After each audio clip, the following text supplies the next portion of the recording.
Fala galera, beleza? Aqui é o Gustavo, espero que todos estejam bem. Vamos dar sequência à leitura da Bíblia em 365 dias, aqui na Bíblia 365, versão NVI. Hoje, leitura do dia 13 de agosto, leitura de número 225. A porção do Velho Testamento está em Neemias 5,14 a 7,73. Além disso, desde o 20º ano do rei Artaxerxes, quando fui nomeado governador deles na terra de Judá, até o 32º ano do seu reinado, durante 12 anos, nem eu nem meus irmãos comemos a comida destinada ao governador, mas os governadores anteriores, aqueles que me precederam, puseram um peso sobre o povo e tomavam dele 480 gramas de prata, além de comida e vinho. Até os seus auxiliares oprimiam o povo, mas, por temer a Deus, não agi dessa maneira. Ao contrário, eu mesmo me dediquei ao trabalho neste muro. Todos os meus homens de confiança foram reunidos ali para o trabalho, e não compramos nenhum pedaço de terra. Além do mais, 150 homens, entre judeus do povo e seus oficiais, comiam à minha mesa, como também pessoas das nações vizinhas que vinham visitar-nos. Todos os dias eram preparados à minha custa um boi, 6 das melhores ovelhas e aves, e a cada 10 dias eu recebia uma grande remessa de vinho de todo tipo.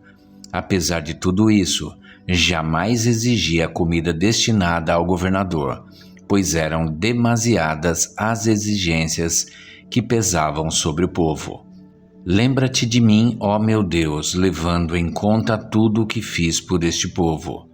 Quando Sambalate, Tobias, Gesem, o árabe e o restante de nossos inimigos souberam que eu havia reconstruído o muro e que não havia ficado nenhuma brecha, embora até então eu ainda não tivesse colocado as portas nos seus lugares, Sambalate e Gesem mandaram-me a seguinte mensagem: venha, vamos nos encontrar num dos povoados da planície de Ono. Eles, contudo, estavam tramando fazer-me mal. Por isso enviei-lhes mensageiros com esta resposta: estou executando um grande projeto e não posso descer. Por que parar a obra para ir encontrar-me com vocês? Eles me mandaram 4 vezes a mesma mensagem, e todas as vezes lhe dei a mesma resposta. Então, na 5ª vez, Sambalate mandou-me um dos seus homens de confiança com a mesma mensagem. Ele tinha na mão uma carta aberta em que estava escrito: dizem entre as nações, e Gesem diz que é verdade, que você e os judeus estão tramando uma revolta e que, por isso, estão reconstruindo o muro.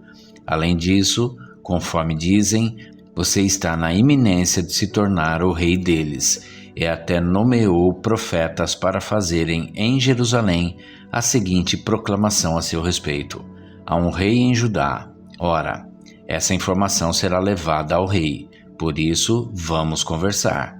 Eu lhe mandei esta resposta: nada disso que você diz está acontecendo, é pura invenção sua. Estavam todos tentando intimidar-nos, pensando eles serão enfraquecidos e não concluirão a obra.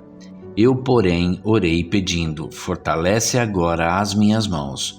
Um dia fui à casa de Semaías, filho de Delaías, neto de Meetabel, que estava trancado portas adentro. Ele disse: vamos encontrar-nos na casa de Deus, no templo, a portas fechadas, pois estão querendo matá-lo. Eles virão esta noite. Todavia, eu lhe respondi: acha que um homem como eu deveria fugir? Alguém como eu deveria entrar no templo para salvar a vida? Não, eu não irei. Percebi que Deus não o tinha enviado e que ele tinha profetizado contra mim porque Tobias e Sambalate o tinham contratado. Ele tinha sido pago para me intimidar, a fim de que eu cometesse um pecado agindo daquela maneira. Então eles poderiam difamar-me e desacreditar-me. Lembra-te do que fizeram Tobias e Sambalate, meu Deus. lembra-te também da profetisa Noadia e do restante dos profetas que estão tentando me intimidar. O muro ficou pronto no 25º dia de Elul, em 52 dias. Quando todos os nossos inimigos souberam disso, todas as nações vizinhas ficaram atemorizadas e com orgulho ferido, pois perceberam que essa obra havia sido executada com a ajuda de nosso Deus. E também, naqueles dias, os nobres de Judá estavam enviando muitas cartas a Tobias, que lhes enviava suas respostas, porque muitos de Judá estavam comprometidos com ele, por juramento, visto que era genro de Secanias, filho de Ara, e seu filho Joanã havia se casado com a filha de Mesulão, neto de Berequias. Até ousavam elogiá-lo na minha presença e iam contar-lhe o que eu dizia. E Tobias continuou a enviar-me cartas para me intimidar. Depois que o muro foi reconstruído e que eu coloquei as portas no lugar, foram nomeados os porteiros, os cantores e os levitas. Para governar Jerusalém encarreguei o meu irmão Hanani e com ele Ananias, comandante da fortaleza, pois Ananias era íntegro e temia a Deus mais do que a maioria dos homens. Eu lhes disse: as portas de Jerusalém não deverão ser abertas enquanto o sol não estiver alto, e antes de deixarem o serviço, os porteiros deverão fechar e travar as portas. Também designei moradores de Jerusalém para sentinelas, alguns em postos no muro, outros em frente das suas casas. Ora, a cidade era grande e espaçosa, mas havia poucos moradores, e as casas ainda não tinham sido reconstruídas. Por isso, meu Deus pôs no meu coração reunir os nobres, os oficiais e todo o povo para registrá-los por famílias. Encontrei o registro genealógico dos que foram os primeiros a voltar.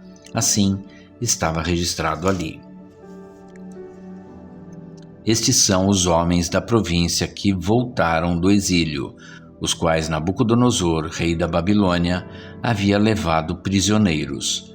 Eles voltaram para Jerusalém e para Judá, cada um para sua própria cidade, em companhia de Zorobabel, Jesua, Neemias, Azarias, Raamias, Naamanani, Mardoqueu, Bilzã, Misperete, Bigvai, Neum e Baaná. E esta é a lista e o número dos que retornaram, pelos chefes de família e respectivas cidades.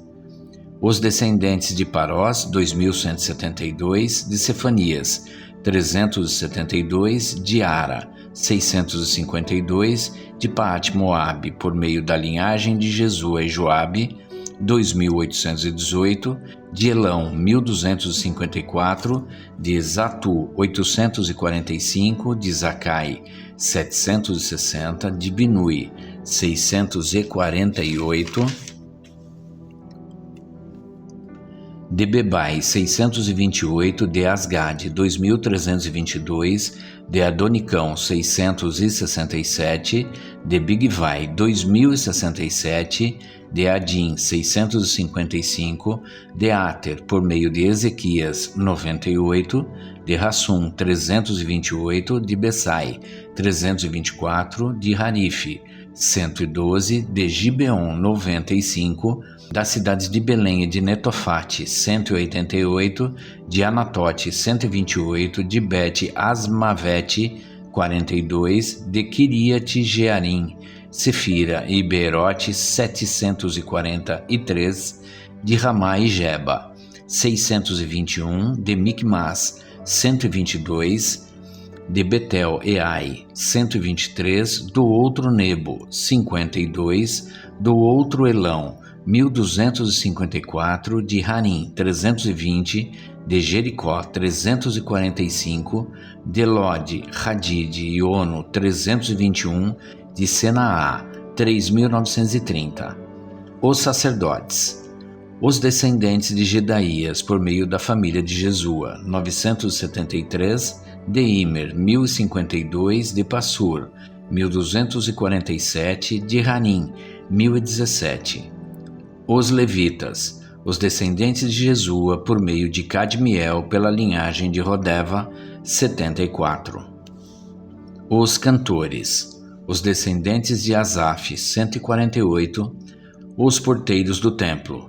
Os descendentes de Salum, Ater, Talmon, Acube, Hatita e Sobai, 138. Os servidores do templo. Os descendentes de Zia, Razufa, Tabaote, Queros, Sia, Padom, Lebana, Hagaba, Salmai, Hanã, Gidel, Gaar, Reaías, Rezim, Necoda, Gazão, Uzá, Pazéia, Bezai, Meunim, Nefuzim, Baquebuque, Racufa, Harur, Baslite, Meida, Harsa, Barcos, Cícera, Tamá, Nesias e Ratifa. Os descendentes dos servos de Salomão. Os descendentes de Sotai, Soferete, Périda, Jaala, Darcon, Gidel, Cefatias, Ratil, Poquerete, Razebaim e Amon. Os servos do templo e os descendentes dos servos de Salomão, 392. Os que chegaram das cidades de Tel-Melá, Tel-Harsá, Querube, Adom e Imer, mas não puderam provar que suas famílias eram descendentes de Israel. Os descendentes de Delaías, Tobias e Necoda, 642, e entre os sacerdotes.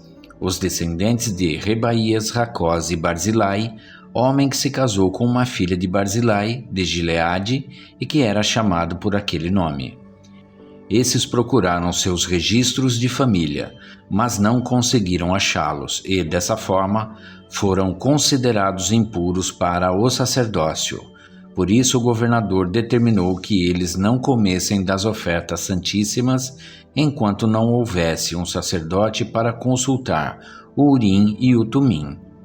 O total de todos os registrados foi 42.360 homens, além dos seus 7.337 servos e servas. Havia entre eles 245 cantores e cantoras, possuíam 736 cavalos, 245 mulas, 435 camelos e 6.720 jumentos. Alguns dos chefes das famílias contribuíram para o trabalho. O governador deu à tesouraria 8 quilos de ouro, 50 bacias e 530 vestes para os sacerdotes. Alguns dos chefes das famílias deram à tesouraria 160 quilos de ouro e 1.320 quilos de prata para a realização do trabalho. O total dado pelo restante do povo foi de 160 quilos de ouro, 1.200 quilos de prata e 67 vestes para os sacerdotes. Os sacerdotes, os levitas, os porteiros, os cantores e os servidores do templo, e também alguns do povo e os demais israelitas, estabeleceram-se em suas próprias cidades. Agora a porção do Novo Testamento em 1 Coríntios 8:1 a 13. Com respeito aos alimentos sacrificados aos ídolos, sabemos que todos temos conhecimento. O conhecimento traz orgulho, mas o amor edifica. Quem pensa conhecer alguma coisa ainda não conhece como deveria. Mas quem ama a Deus, este é conhecido por Deus. Portanto, em relação ao alimento sacrificado aos ídolos, sabemos que o ídolo não significa nada no mundo e que só existe um Deus. Pois mesmo que haja os chamados deuses, quer no céu, quer na terra, como de fato há muitos deuses e muitos senhores, para nós, porém, há um único Deus, o Pai, de quem vêm todas as coisas e para quem vivemos, e um só Senhor, Jesus Cristo, por meio de quem vieram todas as coisas e por meio de quem vivemos. Contudo, nem todos têm esse conhecimento. Alguns, ainda habituados com os ídolos, comem esse alimento como se fosse um sacrifício idólatra. Como a consciência deles é fraca, fica contaminada. A comida, porém, não nos torna aceitáveis diante de Deus. Não seremos piores se não comermos, nem melhores se comermos. Contudo, tenham cuidado para que o exercício da liberdade de vocês não se torne uma pedra de tropeço para os fracos, pois Se alguém que tem a consciência fraca vir você, que tem esse conhecimento, comer num templo de ídolos, não será induzido a comer do que foi sacrificado a ídolos? Assim, esse irmão fraco, por quem Cristo morreu, é destruído por causa do conhecimento que vocês têm. Quando você peca contra seus irmãos dessa maneira, ferindo a consciência fraca deles, peca contra Cristo. Portanto, se aquilo que eu como leva meu irmão a pecar, nunca mais comerei carne, para não fazer meu irmão tropeçar. Agora a parte de Salmos 33, de 1 a 11. Cantem de alegria ao Senhor, vocês que são justos. Aos que são retos, fica bem louvá-lo. Louvem o Senhor com harpa. Ofereçam-lhe música com lira de 10 cordas. Cantem-lhe uma nova canção. Toquem com habilidade ao aclamá-lo, pois a palavra do Senhor é verdadeira. Ele é fiel em tudo o que faz. Ele ama a justiça e a retidão. A terra está cheia da bondade do Senhor. Mediante a palavra do Senhor foram feitos os céus e os corpos celestes pelo sopro de sua boca. Ele ajunta as águas do mar num só lugar. Das profundezas faz reservatórios. Toda a terra tema o Senhor. Tremam diante dele todos os habitantes do mundo, pois ele falou e tudo se fez. Ele ordenou e tudo surgiu. O Senhor desfaz os planos das nações e frustra os propósitos dos povos, mas os planos do Senhor permanecem para sempre, os propósitos do seu coração, por todas as gerações. Agora a parte de Provérbios 21, de 8 a 10. O caminho do culpado é tortuoso, mas a conduta do inocente é reta. Melhor é viver num canto sob o telhado do que repartir a casa com uma mulher briguenta. O desejo do perverso é fazer o mal. Ele não tem dó do próximo. E é isso, gente. Chegamos ao final da leitura do dia 13 de agosto, leitura de número 225. E amanhã a gente retorna para a sequência desta leitura. Espero que todos tenham um excelente dia e que Deus abençoe a vida de cada um de vocês.